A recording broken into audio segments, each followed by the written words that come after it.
Comment vous pouvez dire que quand Pamela va se marier, vous n'allez pas venir, vous allez voir le vent au quartier? Ça veut dire quoi? Mais si j'ai pas de billet d'invitation, je fais comment? Je m'invite? Oui, vous Cédric, ne parlez pas aux gens de cette concession. Oui. On les connaît au quartier. Voilà, je fais le bouddhisme. On les connaît au quartier. Ne parlez pas des gens de cette concession. C'est quoi la règle d'or du bouddhisme? La règle du stoïcisme.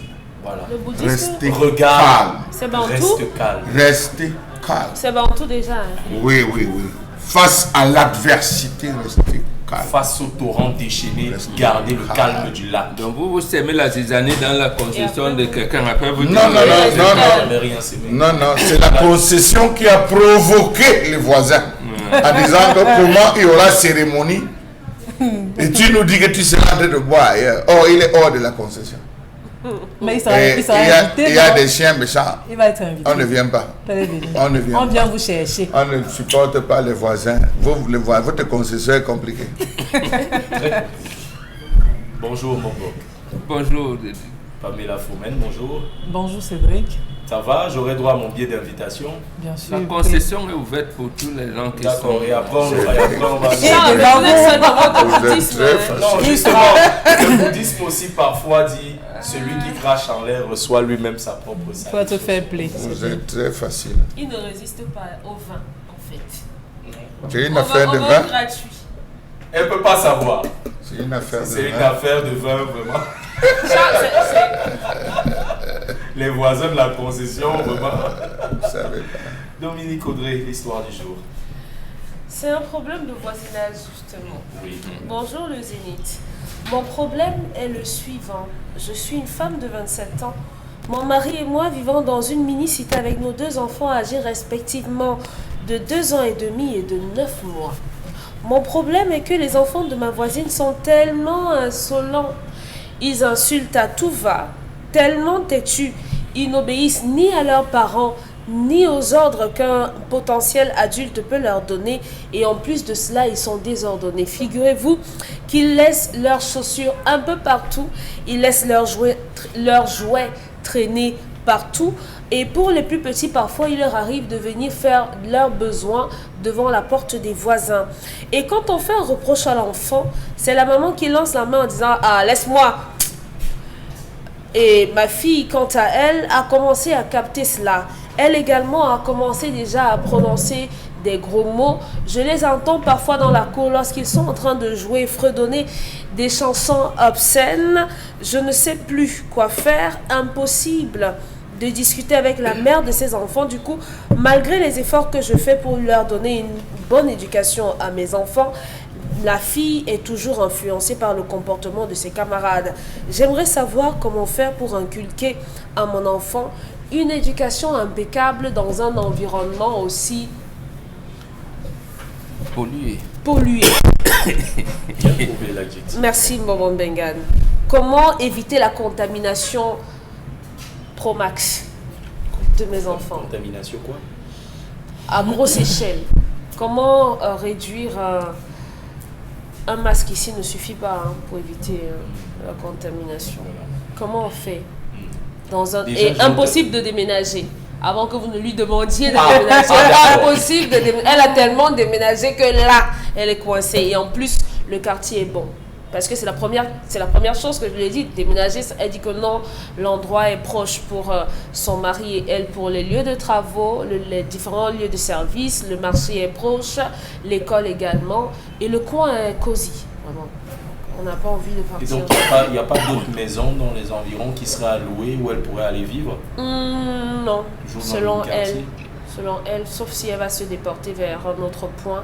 Mais pour le moment, l'endroit lui sied complètement.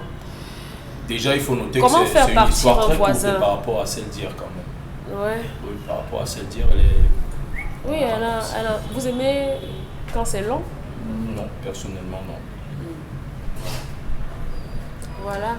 Du coup, on se dit, déménage pas, reste là, reste pas là. Fais déménager la voisine. Déménager la... Quoi? C'est ça. Faire déménager la voisine, c'est pas elle le bailleur. Elle a son pouvoir. Elle en parle avec son bailleur. Du coup, moi, je me pose la question, Pamela Fomen, la voisine paye autant qu'elle, son loyer. peut-être même le loyer de sa voisine coûte plus cher que le sien. Le bailleur ne va pas se débarrasser d'une cliente pareille. Et peut-être sa voisine se plaint moins qu'elle. Pas parce qu'elle n'a pas de problème. Parce qu'elle apprend aussi à vivre avec les autres. C'est aussi ça la société. Moi, je pense que la femme, c'est elle le problème. Honnêtement, c'est elle qui juge les enfants de l'autre. C'est elle qui estime que ses enfants sont parfaits. Ce sont les enfants d'en face qui manquent d'éducation, qu'on a l'impression qu'il n'y a pas de père ou de mère dans cette maison. Non, je pense que quand on vit en société, c'est même sur ce plateau, chacun a ses habitudes. Il y a des moments où ça ne sent pas bon, ça clash. Mais on se supporte parce qu'on est fait pour vivre ensemble. Vous avez entendu Dominique quand elle parlait tout à l'heure. Elle a tellement... Vous avez dit que cette femme est une...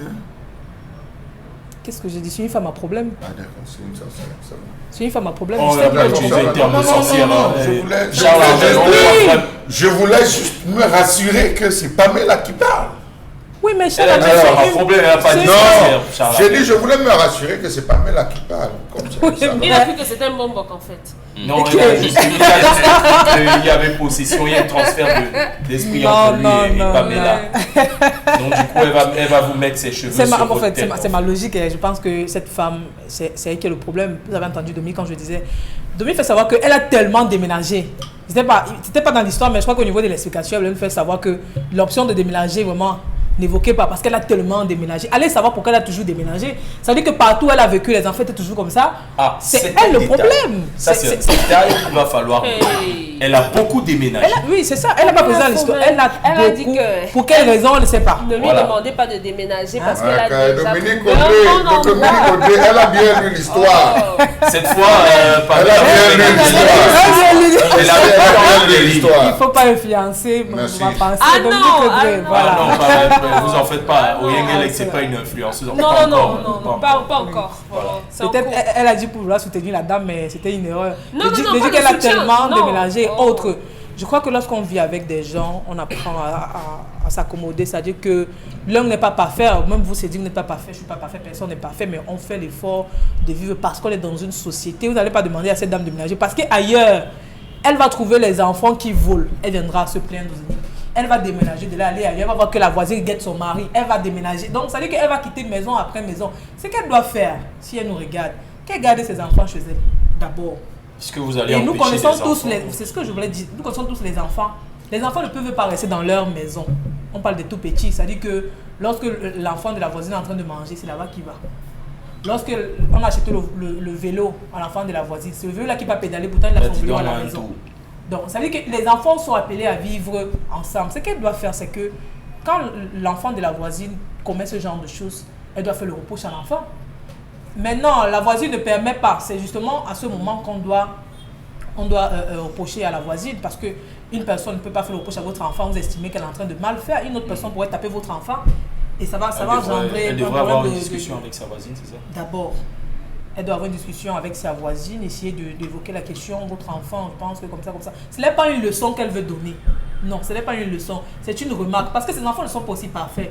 Si elle pense que les enfants de la concession veulent contaminer son enfant va aussi à l'école. On peut contaminer l'enfant à l'école, on peut contaminer l'enfant même dans sa propre famille. Les enfants vont en vacances, les enfants vont en séjour quelque part, on peut contaminer les enfants partout. Donc si elle ne veut plus que les enfants aient des rapports avec les enfants de la voisine, qu'elle garde les enfants chez elle. Chose qui sera impossible. Donc elle sera justement obligée de vivre avec cela et donner l'éducation qu'elle peut et que ses enfants méritent à son niveau, c'est ce qu'elle doit faire. Mais empêcher l'enfant de la voisine à ne plus dire cela, elle doit s'adresser à la voisine parce que l'enfant n'a pas copié ça loin. Si on regarde bien, peut-être c'est quand le voisin se suit avec sa femme que les enfants sont à côté, ils écoutent et ils répètent ça en public. Donc les enfants n'ont pas copié ça, que ce soit dans leur maison ou bien à l'établissement scolaire ou bien ailleurs, les enfants ont copié ça quelque part. Elle doit apprendre à vivre avec eux et trouver ce qu'il faut pour ses enfants. Il est hors de question qu'elle... Moi, je prends ses propos pour des insultes et elle a insulté carrément les enfants de la voisine en disant qu'il manque une éducation. Ils viennent faire popo devant la porte. Oh. D'accord. Pamela Fomen joue la carte de la négociation, de la carte de la diplomatie, discuter avec la voisine, lui dire vraiment tes enfants, il y a des trucs qu'ils font que je n'apprécie pas particulièrement. Va là-bas, laisse-moi. Il était envoyé surveiller mes enfants. Tu es venu ici, je paye le loyer comme toi, donc tu me laisses tranquille, va m'attendre chez toi, c'est toi qui me nourris. Est-ce qu'il y a eu des clashs déjà? Elle va comme te ça, répondre non? comme ça quand tu vas venir lui donner les leçons de morale. Est-ce qu'il y a déjà eu des clashs comme ça? Non. Elle vous a raconté, non, vous a dit jamais. Elle n'a jamais rien fait. Bah, Elle dit que justement, quand elle a quel- essayé de réprimander l'enfant, ça veut dire que par analogie, elle a voulu interpeller la maman. La mère lui a lancé la main et dit que ouais, laisse-moi un peu. C'est Oh, peut-être mêle-toi pas de le tes fait fesses. de l'analogie là qui... elle aurait pas dû directement aller voir le parent, ça serait peut-être passé différemment. Non, en toute logique, si vous voyez un enfant qui est en train de faire quelque chose qui n'est pas bien, vous corrigez l'enfant. Vous rectifiez.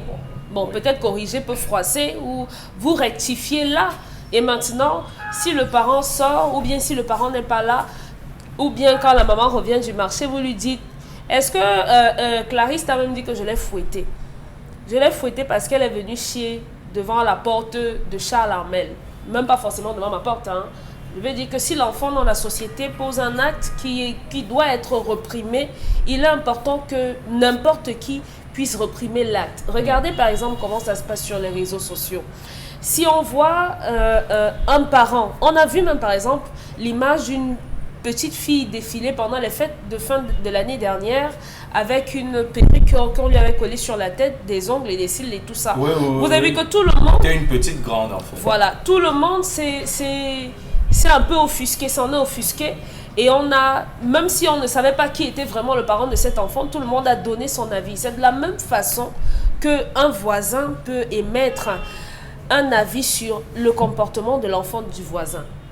Maintenant, avoir une voisine qui visiblement manque de savoir-vivre et de bienséance, ça devient compliqué. Mais moi, je dirais que la dame aujourd'hui qui pose le problème a énormément de manquements dans ce qu'elle apprend à ses enfants.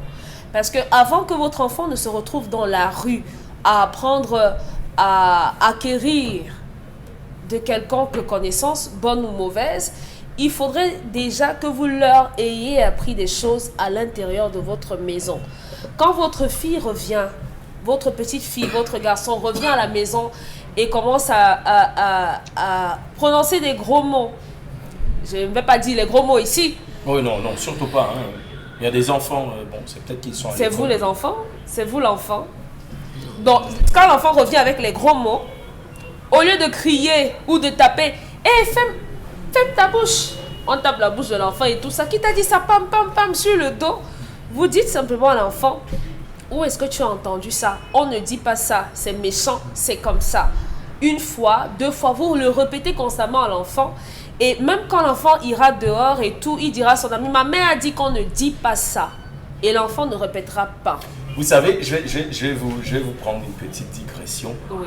Parfois, avec les enfants, on va dire ça comment, c'est une forme de psychologie inversée.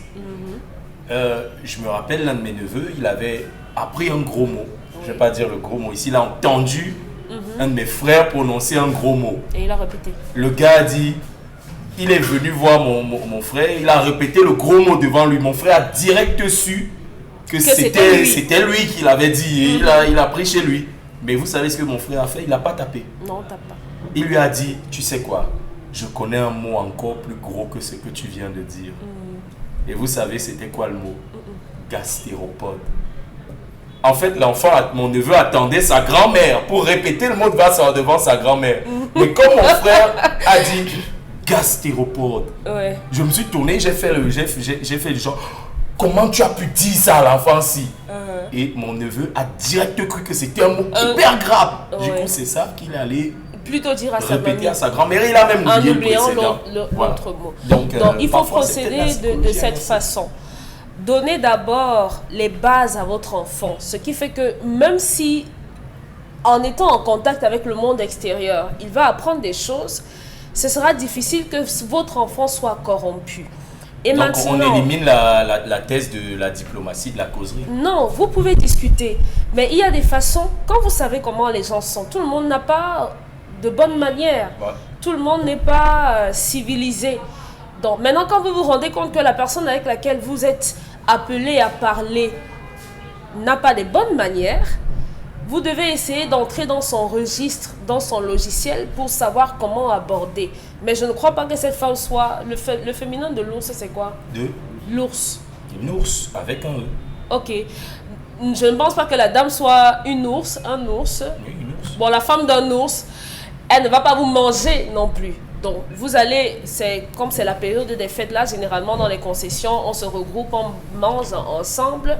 Vous allez la prendre à côté, vous allez lui dire vraiment, j'ai constaté que les enfants font ci, font ça. Ça me gêne un peu quand les enfants font leurs besoins devant la porte, c'est un problème. Essaye un peu de voir comment on peut faire pour... Donnez-lui l'impression que vous vous investissez et que vous comprenez sa situation. Le problème parfois, c'est que quand on prend les gens un peu de haut, ils ont tendance à se braquer. Oui. Donc, elle pourrait se braquer si vous lui donnez l'impression que vous êtes... que vous lui dites, je suis meilleur que toi. Voilà, et tout, je suis une t'éduques mal tes meilleure enfants, mère moi, et je le fais tout. bien, Voilà. Donc, il faut changer votre modèle de procédé et vous-même commencer à donner de bonnes valeurs, une bonne éducation à votre enfant et il sera difficile pour qu'elle soit corrompue à l'extérieur. Charles Amen Bachou, est-ce que ce n'est pas justement ce problème que l'on décrit avec la nouvelle façon d'éduquer nos enfants? C'est-à-dire, on n'est plus dans une société où l'enfant, une fois sorti du ventre, appartient à la communauté. Donc, n'importe qui est capable de dire à l'enfant, pardonnez l'expression, tu as foutu la merde, je te corrige.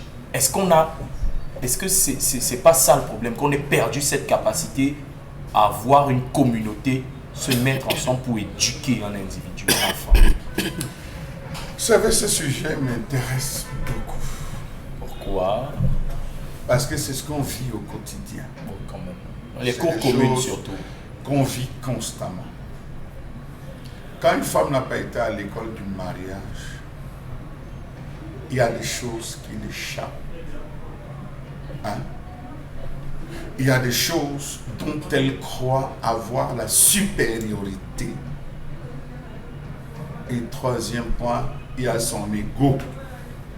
L'ego surdimensionné qui prend la place de la raison. Dans cette histoire, c'est cette femme. Et c'est pour ça que j'ai posé la question à Pamela Fomenti. Ça venait d'elle. C'est cette femme qui est le problème. Qui est le problème. Pourquoi? Premièrement, elle ne nous a pas dit ce que son mari a dit. Hein. Ça veut dire que dans son foyer, le mari n'a pas parole. C'est elle qui a la parole. Allez fouiller, vous allez vous rendre compte qu'elle ressemble à sa mère. Allez fouiller, vous allez vous rendre compte qu'elle ressemble à sa mère. Pourquoi faire une telle analyse? Non, il faut toujours faire une analyse. Toujours. Dans toute situation, il faut toujours faire une analyse. Ne jamais prendre une décision sans avoir analysé de haut en bas. Je dis que cette femme, c'est la sorcière. Elle a pris son mari, elle a dit, je te mets à côté. C'est elle qui pilote. C'est elle qui porte critique. C'est elle qui décide. C'est elle qui organise. C'est elle, c'est elle, c'est elle, c'est elle. Voilà des choses basiques. Discuter, bavarder, causer, s'intégrer. Vous êtes dans une cour commune, vous n'êtes pas dans une barrière, vous êtes dans une cour commune. La cour commune a ses règles. Toutes les cours communes ont leurs règles. C'est-à-dire, ça entre ici, ça casse, ça ressort là-bas, ça va casser, ça fait. La femme a mis dans sa tête que ses enfants sont des rois. Ils peuvent faire ce qu'ils veulent. Ils ont la bonne éducation par rapport aux enfants des autres. Mais ce que vous oubliez, c'est que l'attitude et le comportement de tout le monde est questionnable. Même de ses enfants, c'est questionnable. Il y a quelque chose qu'on reproche forcément à ses enfants. Nous avons eu des concessions où, quand tu vis avec la personne, les enfants, il y a des enfants qui, avant de sortir, mangent toute de nourriture. Ils connaissent l'heure où on partage les goûters, ils vont arracher. Ils vont arracher pour les autres dans la concession. Ils arrachent, ils mangent. Quand la maman sort pour crier, on dit que vous venez de manger. Comment vous êtes sorti? On dit que non, il a l'habitude, c'est connu. Qu'est-ce que la mère fait? Elle couvre ses enfants. Les enfants sont des rois intouchables.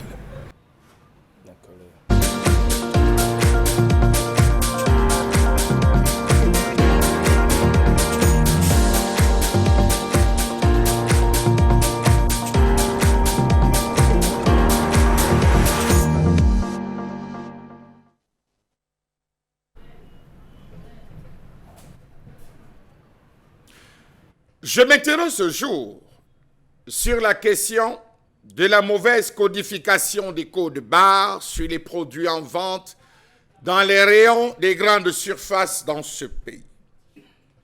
Les codes barres sont utilisés sur les produits destinés à la vente au détail pour aider les détaillants. Ils sont utilisés pour le scannage à la caisse et même pour le suivi des stocks. Le Cameroun a sa politique, disent-ils, de mettre tout, de sécuriser et de faciliter un ensemble de choses, ont établi jusqu'à mettre un ensemble de codification. Oui, réussir à commercialiser les produits à l'échelle internationale est le rêve de nombreux entrepreneurs camerounais. Sauf que jusqu'à présent, les produits camerounais peinent à être commercialisés à l'extérieur. Pourquoi? Point d'interrogation. Est-ce qu'il n'y avait pas eu un piège avec ces affaires des APE? 3 points d'interrogation, 4 points de suspension à la ligne. Pour atteindre cet idéal, ils doivent développer une image de marque forte pour leurs produits. On parle là de tous ceux qui se lancent dans la commercialisation des produits, entre guillemets, via le Made in Cameroun, qui exige le respect d'un certain nombre de critères de traçabilité et de qualité. Pour accéder aux rayons des supermarchés au Cameroun et à l'international, un produit doit avoir un identifiant appelé code barre, matérialisé par une série de 13 chiffres.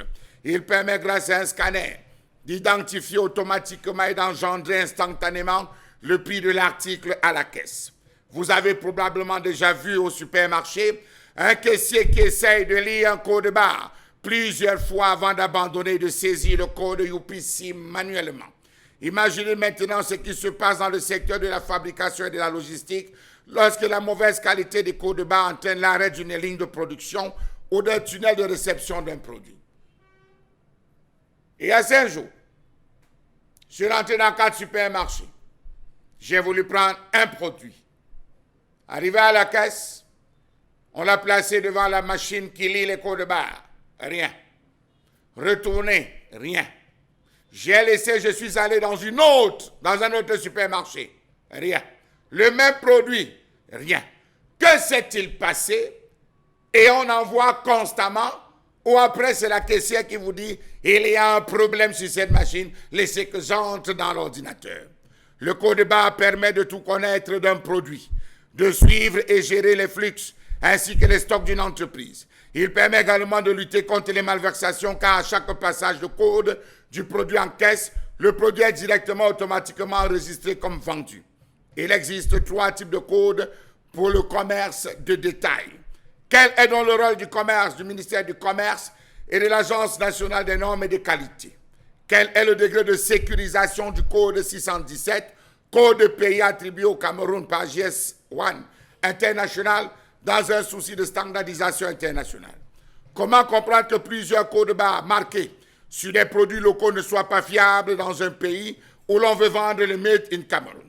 Contraste de symboles, modulation, endommagement des motifs, illisibilité. Quels sont les gestionnaires du circuit de codification des produits dans ce pays? Comment comprendre que certaines enseignes, certaines structures génèrent leur propre code barre? Est-ce possible dans un pays normé comme le Cameroun? Comment comprendre le fait pour certaines structures de s'approvisionner auprès des fournisseurs qui génèrent des codes barres auprès des infographes? Incroyable. Savez-vous qu'au quartier Raphaël, près de l'université de Douala, on facture un code barre entre 8 000 francs et 15 000 francs CFA en fonction du packaging du produit? Savez-vous que les codes barres de certains produits n'identifient ni les produits ni l'entreprise? Le prix peut être revu à la baisse en fonction du volume des codes sollicités. De nombreux secteurs parmi lesquels la sécurité des produits est une préoccupation majeure. Par exemple, l'agroalimentaire. Voilà le principal secteur où on ne parvient pas à retracer un produit. Passer à la machine, rien. Passer à la machine, aucune localisation. Pourtant, ces produits sont bien là avec des codes barres. Qu'est-ce qui se passe finalement au Cameroun? Pourquoi avoir implémenté les codes barres? Nous, on était habitués à payer nos choses tranquillement, simplement, et nous acceptions soit de tomber malade gratuitement parce que la qualité, le suivi, la confection, la structuration de ces produits étaient connus. On nous a amené le 617 en disant non, désormais tout ira pour le mieux. Sauf que on n'a même pas marqué un pas. Nous ne sommes même pas dans la danse Bafia.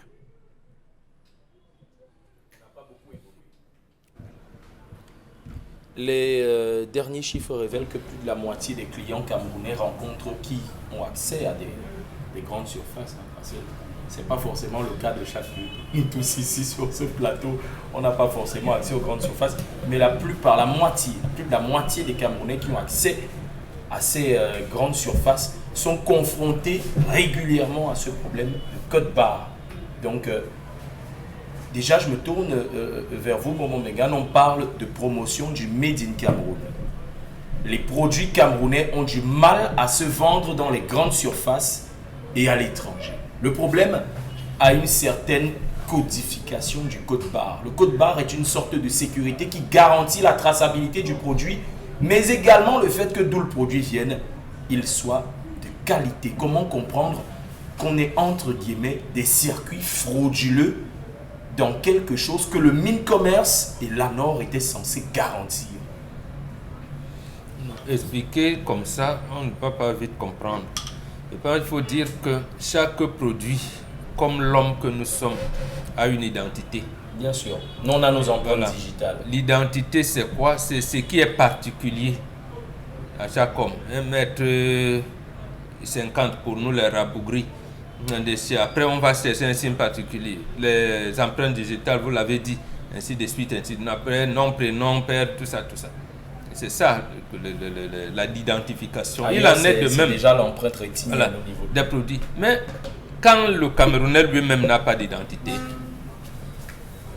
nous avons d'abord les problèmes sérieux à nous identifier en tant que citoyens d'un pays.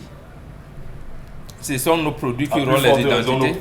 Voilà, c'est comme il y a, je pense en 2020, on a dit que bon, ça ne sert à rien que les Camerounais aient les habitats sérieux. Donc, vous appelez ça logement, il faut vraiment laisser ça. Il faut que les chimpanzés aient les habitats. C'est cela. Donc, je dis, l'Organisation mondiale de l'environnement, vous avez vos choses. Il faudrait que les chimpanzés soient protégés, Voilà, oui, c'est un peu cela que vous voulez dire.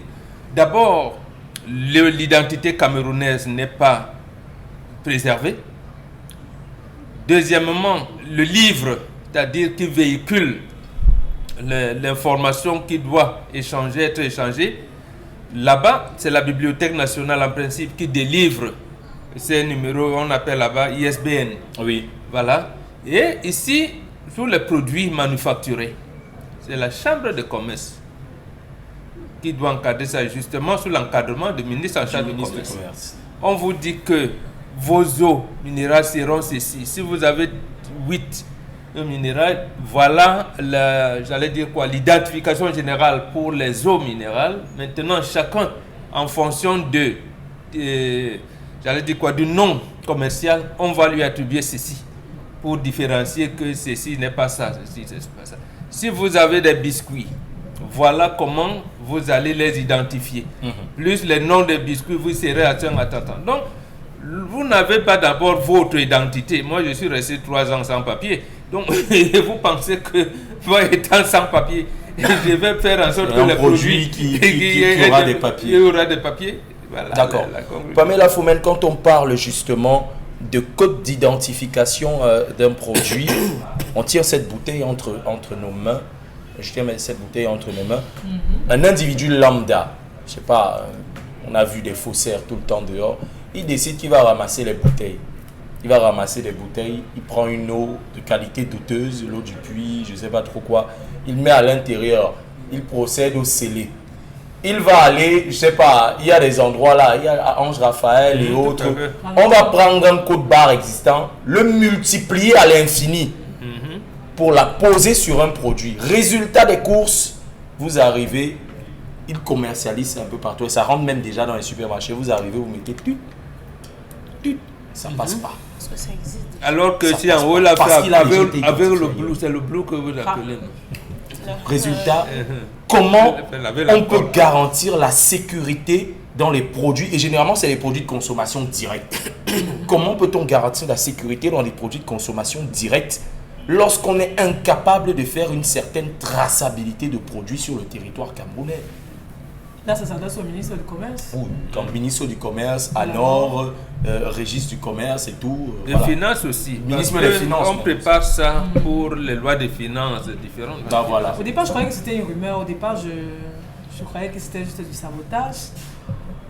Pas jusqu'au moment où je me suis retrouvée un jour, ça c'est une petite histoire, dans un taxi, on a soulevé cette question.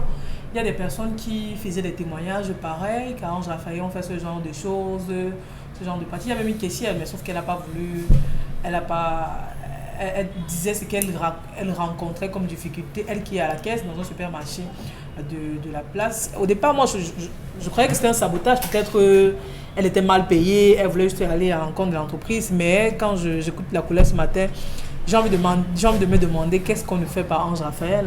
À un moment donné, on va se retrouver où on va même vous délivrer votre diplôme, je ne sais pas. Si on délivre, voilà. Déjà. C'est un peu comme Bonas, ça y est. C'est incroyable.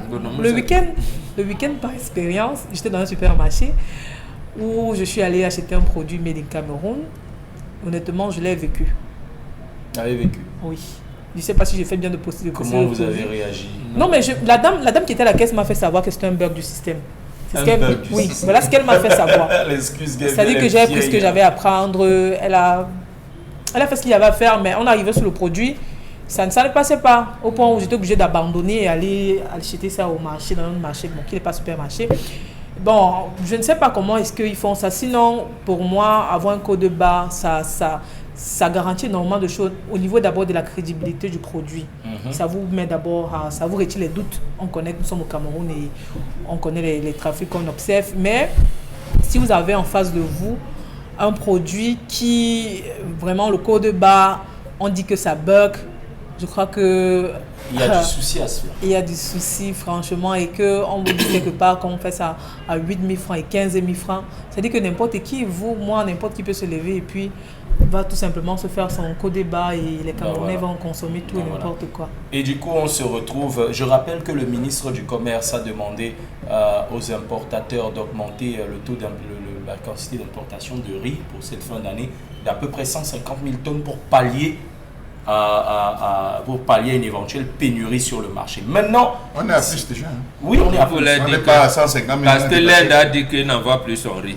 Oui, l'Inde, le Cambodge, on dit qu'ils n'exportent plus leur riz. Pourquoi? Parce que justement, ils seront en déficit de consommation locale. Ils en ont besoin d'abord. Donc on se demande déjà où on va aller chercher le reste des taux. Du coup, on risque fort de se retrouver avec des gars qui vont nous concocter des riz un peu bizarres.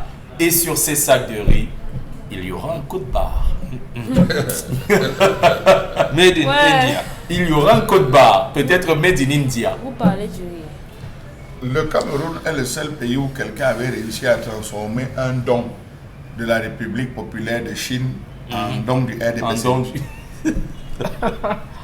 Donc ne soyez pas surpris. Oui, c'est possible. On risque de se retrouver dans ça. Vous avez vu une fois sur les réseaux sociaux, on a pris le riz, puis on a emballé. C'était comme une balle de tennis, ça rebondissait. C'est dingue. On a peur. Ce que vous appelez supermarché là, j'ai pas envie de dire que c'est la boîte parce que il va certainement avoir un mot qui veut dire la même chose. Bois-baisse, c'est une nourriture, c'est un repas. C'est Dominique Audrey qui vient avec les gros mots. Son nom doit être... Si son nom est compliqué comme ça veut dire que dans la bouche c'est... Non, la plupart des gens parce qui l'ont mangé, que moi j'ai pas encore mangé, le nom est bizarre. Je suis allée dans un supermarché mais alors très réputé, hyper présent sur la toile. Tout le monde a acheté quelque chose là-bas. Moi aussi. Oui, vous aussi. J'ai acheté le riz là-bas à 2 reprises. Moi, il dit d'abord que le riz là, c'est le faux.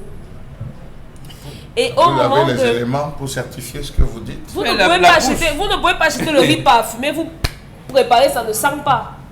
On a mis le parfum. Elle a juste mis le parfum sur le sac. Et en plus, c'est cher.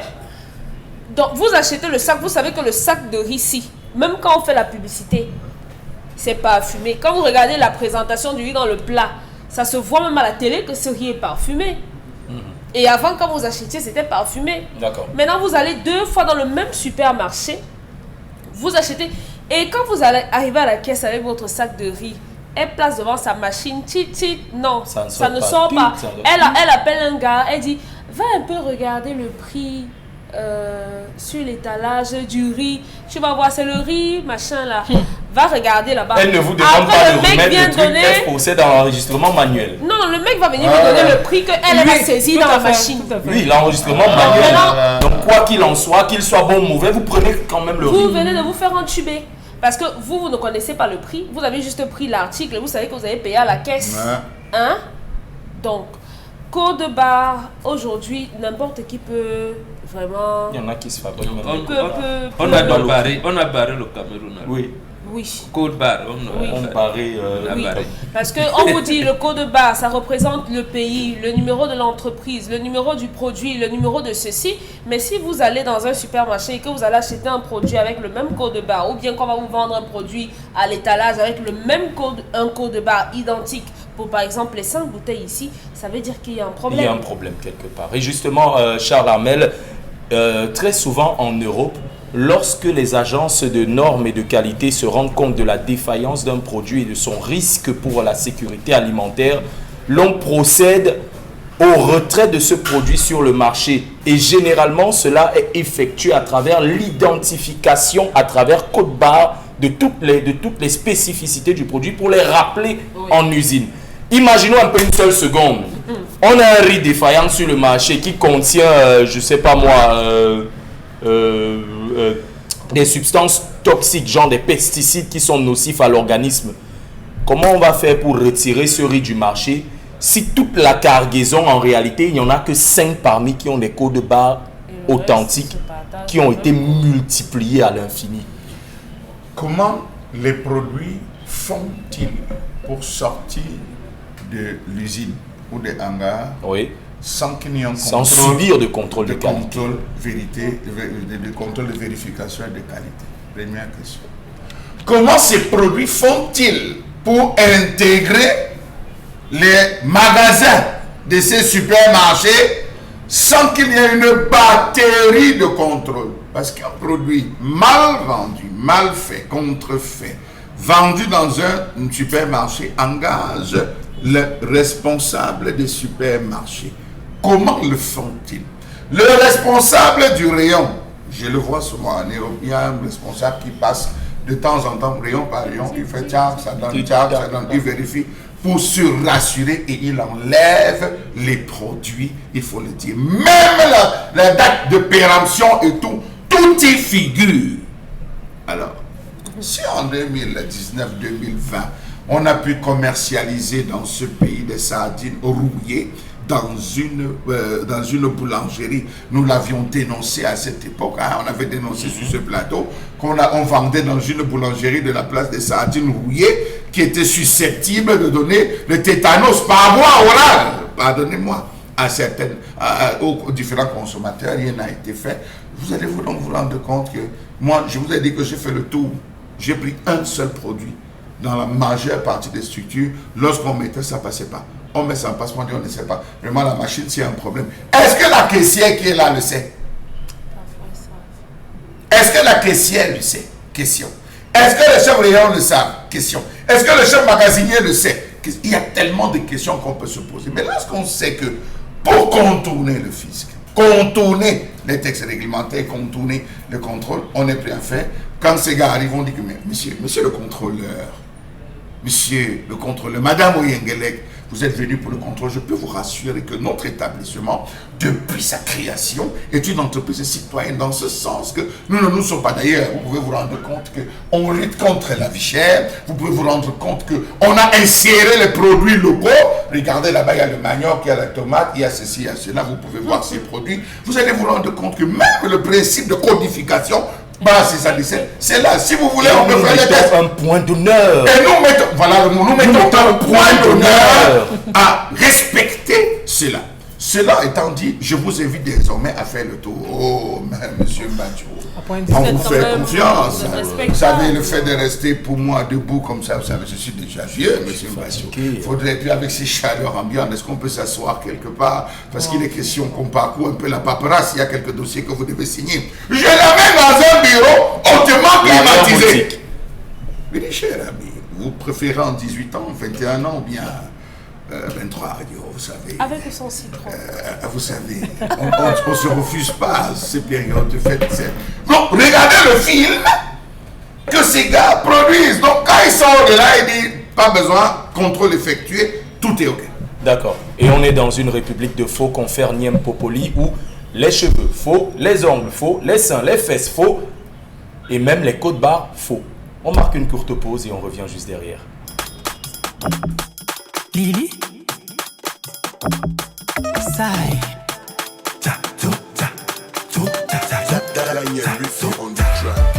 Andolo, dans c'était comme ça que l'amour est tout. Je ne le savais pas, aujourd'hui c'est moi, je crois que c'est mon tour. Voilà, il a le secret. Je ne me lasse pas de ses bisous, mais il est gagné en 2 semaines. Ici je vois déjà des jalouses. Maladie d'amour, maladie d'amour, maladie d'amour, ah oh, maladie d'amour, maladie d'amour, maladie d'amour, ah oh.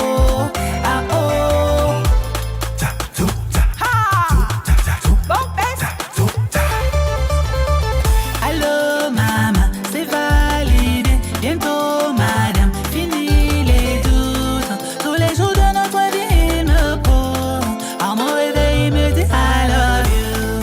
Aïe on t'animé, aïe robamé, je suis son bébé, oh bébé. Je ne me lasse pas de ses bisous, mais il est gagné en 2 semaines. Ici je vois déjà des jalouses. Maladie d'amour, maladie d'amour, maladie d'amour, ah oh, maladie d'amour, maladie d'amour,